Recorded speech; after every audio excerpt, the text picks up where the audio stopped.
Welcome to the Space Limited Accomplishments Interval. I'm Lance Ash, and with me is my wife Bonnie. Hello. Okay, we're going to skip the summary of the weekend because it was a little chaotic, what with our son being sick and everything. We're going to go straight into related topic. What it was like to raise our children as atheists. And we had discussed this a little bit yesterday. Sorry. What was it? It was something about the difficulty of raising them. They didn't have to put up with the racism or the homophobia, but it was their own particular form of, well, whatever, discrimination, abuse, hardship by being atheist. And I think for me it started when Reed unknowingly didn't realize that announcing she was an atheist when she was... No, it was Peter who announced it. It was Peter who announced it, and he brought down the wrath upon Reed. Well, how did she know that it was... I mean, how did she know to keep it a secret when she was little? Well, we told her this is not very common and that people don't like atheists. So it's not something that we advertise, but Peter being a big mouth on the bus announced it, and it became a known factor for Reed, and it became a burden for her, and she got picked on because of it. Peter, however, was in your face with a big F you attitude, to the point that by the time he got to high school, he was confronting people about the sheer hypocrisy and the sheer stupidity of their belief systems, pointing out their homophobia, etc. Whereas Reed, she ended up in a group of kids that were the so-called misfits, the artsy-fartsy kids, the nerdy kids, and she found a fellow atheist who didn't announce it to the world, but he was, and he had been brought up an atheist too, and that was Dylan. Well, I remember you telling me that girls would go up to Reed and go, "Do you believe in God, Reed? Do you believe in God? Why don't you believe in God, Reed? Why don't you believe in God?" And it would really upset her. She didn't want to deal with that. She didn't want the confrontation. And it was also this aggressive group of black girls there that were very physically aggressive, and they were always in your face kind of girls. And I finally had to bring down the wrath of one of their guardians to get her to sit down. I called Delia. Delia was the medical guardian for one of these girls. And Delia and I had gone back through the newspaper and knew each other there. And I called her and I said, "Look, I understand that you have a relationship with this girl." She goes, "Yeah, I'm her medical guardian. As her parents are..." Anyway, I said, "Let me tell you what's going on." And she sat that girl down and she said, "You need to know something about me. I'm a Buddhist. That means I'm not a Christian. And if you come at me..." And she just split it out for the girl. And after that, the girl let off. But it actually came to blows at one point in middle school with Reed.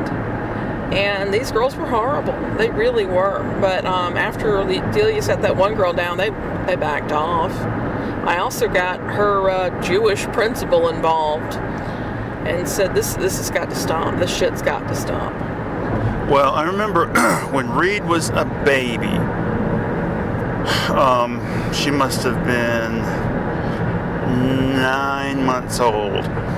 We hadn't thought the thing through yet, and so we thought, well, we'll celebrate Christmas even if we don't believe in the reasons behind it. And so we had a little Christmas thing for her. She was too little to understand anything. And then the next year, it was like, well, we'll change it to Yule or some bullshit substitute. And then after that... Then Peter was born.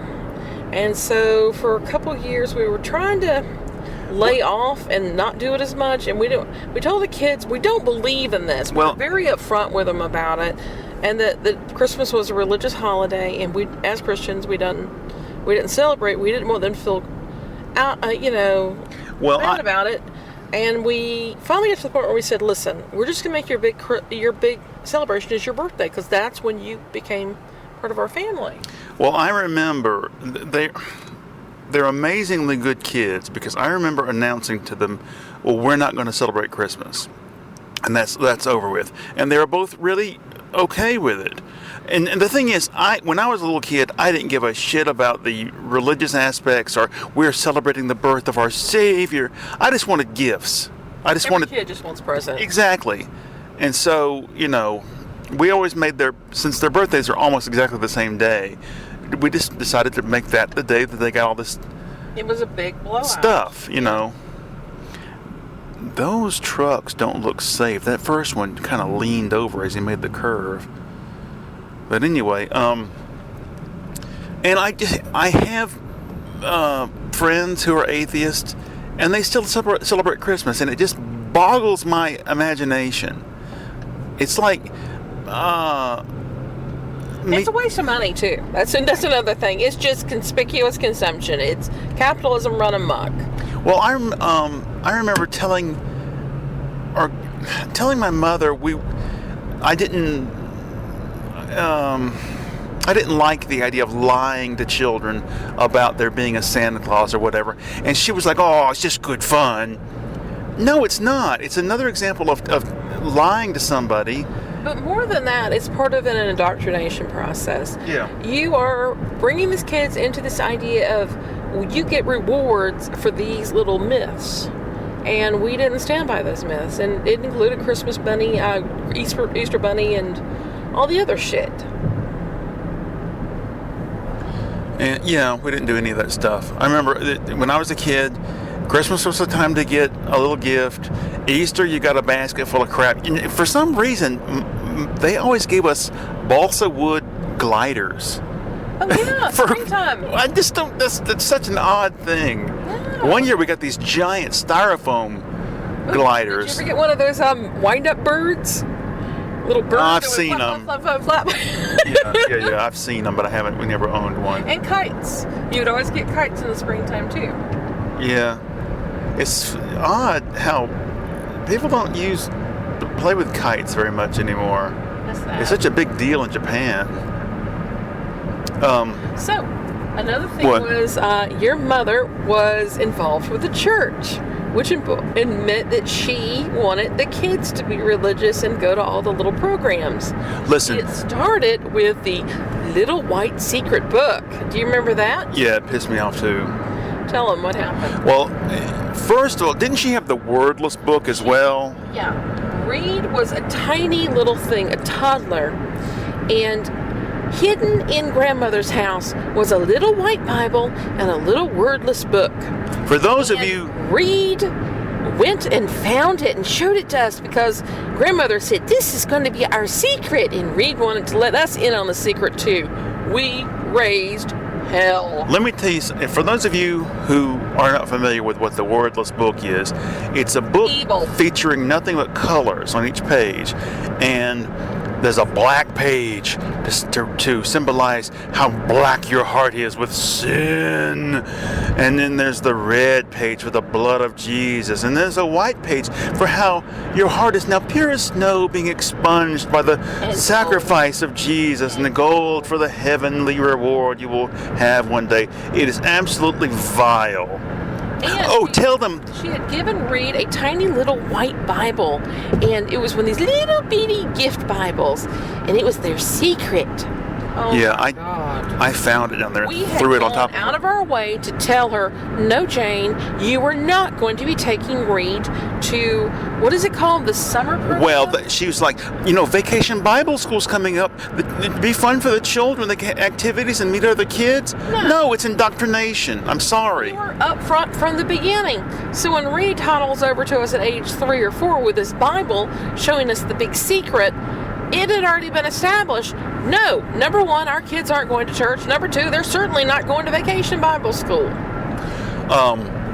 Say what you. Yeah, we're almost done here, but before we go. No, it's 11 minutes. What did? 6:08. Oh, 6:08. I thought it was 5:50. Yeah. Okay, never mind. Well, anyway, mention what you thought when the children were first born and you first saw them? Oh, God. So, when I was 7, my mother became a Christian. And so I was indoctrinated into the whole, not just Christian, but evangelical Christian, Southern Baptist angle of things. And one of the things you're taught is that you were born in sin.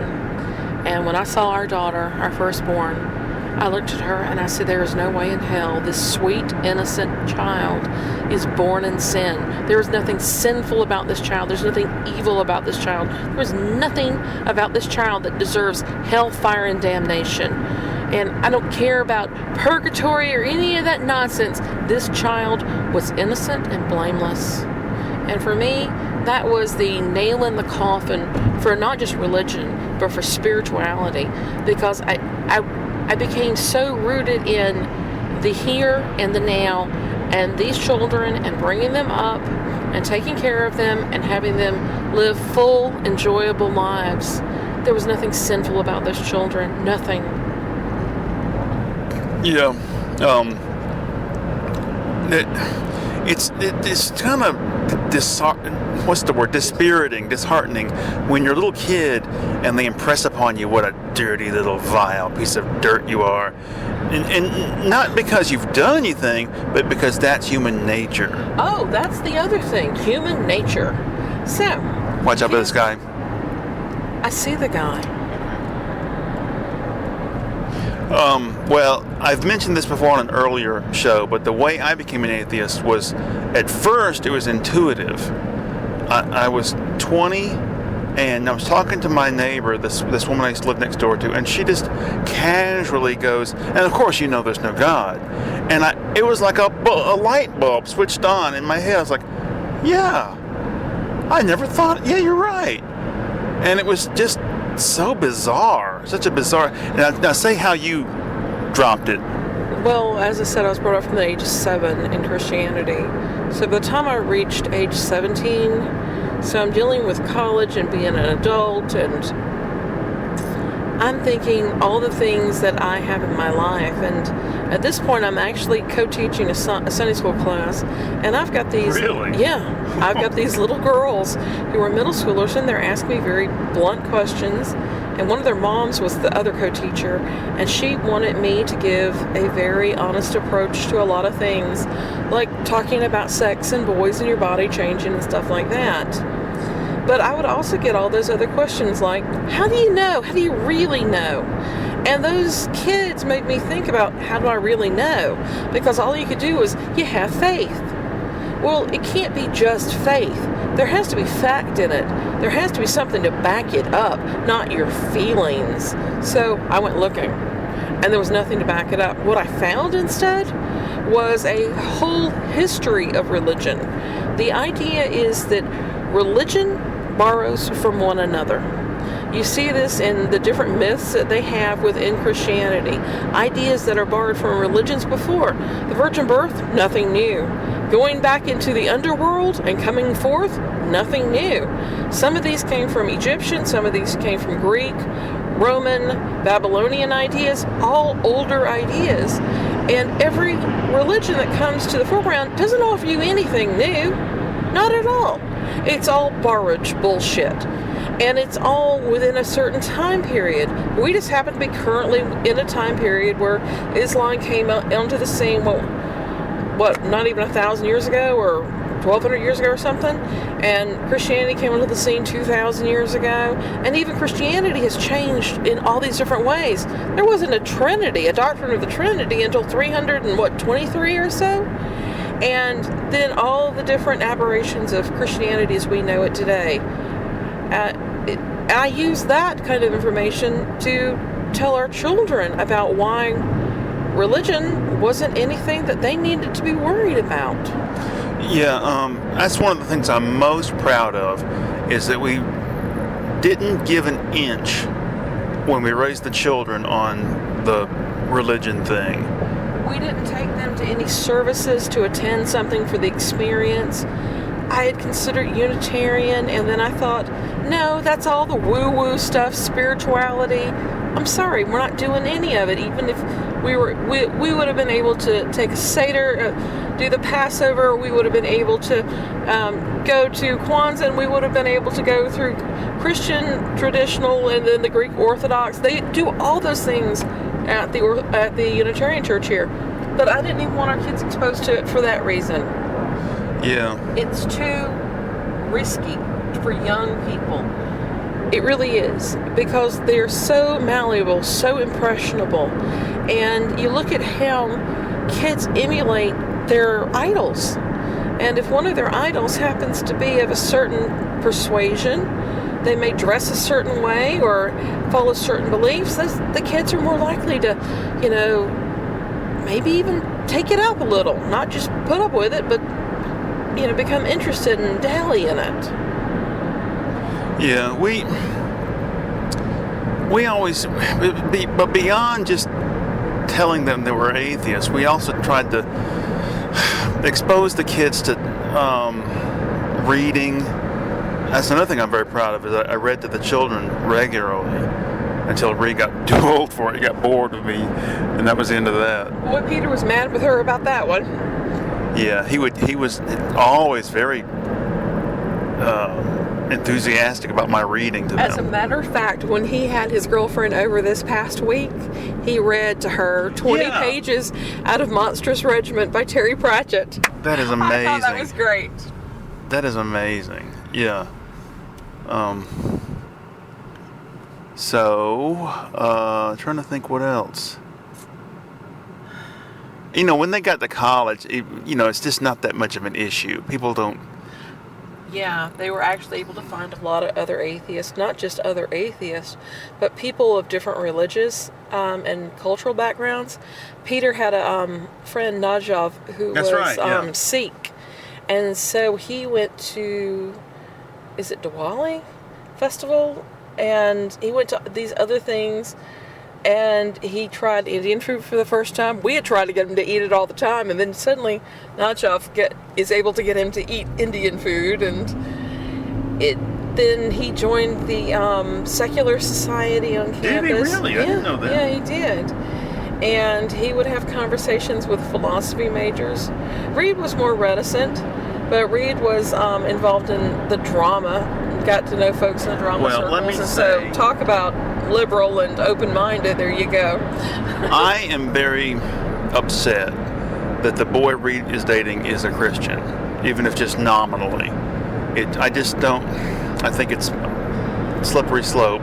Peter said that he could never date a Christian because it's so counter to who he is. Well, what about this girl he's dating now? No, she has no religious beliefs yet. Really? Yep. I'm just always shocked by that, because we live in the deep South, and well, I was shocked too. Apparently quite a few of Peter's friends not only didn't have religious leanings, they went so far as to have gender identity questions, and they were rejected by their families. There was one girl he dated whose sister became a guy, and she herself was gender fluid, and then another girl was exploring her gender fluidity, and she just realized that she was gay, period. But when you're a teenager, you've got so many conflicting hormones and points of curiosity and stuff.